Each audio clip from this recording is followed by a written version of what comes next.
Welcome to 2021, where Coronavirus! pushed us face first into a revolutionised work-from-home routine, embracing standing desks, flat-screen monitors and elasticated pants. But when it comes to clocking off at 5 o'clock... No, God!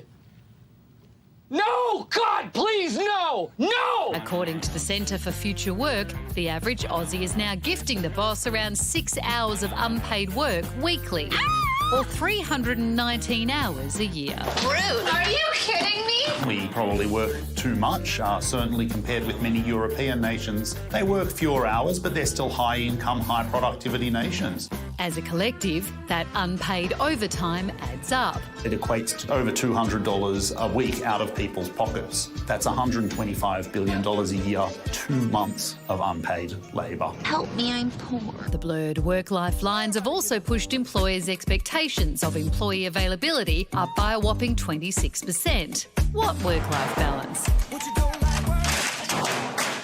Work hours tend to bleed into what should be non-work hours. Time spent at leisure, with family, that's really important, and it's bad for people's stress levels and mental health. Research also shows a whopping 39% of workers say their employers monitor their activity while home. We're talking surveillance software, spy cams, even movement sensors to check when someone's typing. I got someone to cover for me.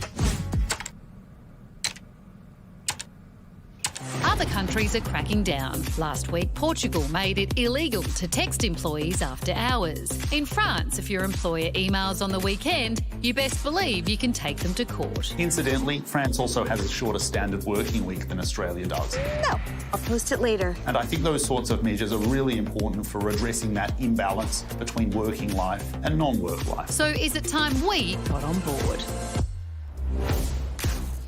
Gosh, those stats around home surveillance scare me. Like, why? What kind of manager thinks that surveilling their staff is going to get anything but a really uninterested, unengaged workforce that feels like they just don't have any autonomy? Like, how is that ever going to get the best out of people? Rach, I hate to break it to you, but your employers are watching you right now. What a horrible way to find out. What a shame for all this, though, because what it did do for work-life balance and families and kids being at school, being able to do school pickup, being home, you know, when kids come home from school, all those sorts of things. There were some real positives there for a while.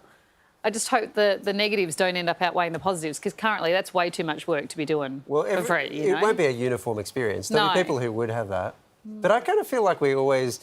Whenever there's the promise that you can work less because technology is going to solve it, it doesn't work out that way. Like, I remember when people were saying, oh, the fax machines come along and you'll only have to work an hour a day because... Did they say that? Yeah, there were all kinds of predictions like that, yeah. And it just never, ever happens that way. Because I think what happens is employers go, oh, you've got 6 hours that you could use. Like, go and use them, please. And that's kind of where we end up. Oh, and when the Tamagotchi came along, it was like, we got all this time. Anyway, let's move on. We've got around.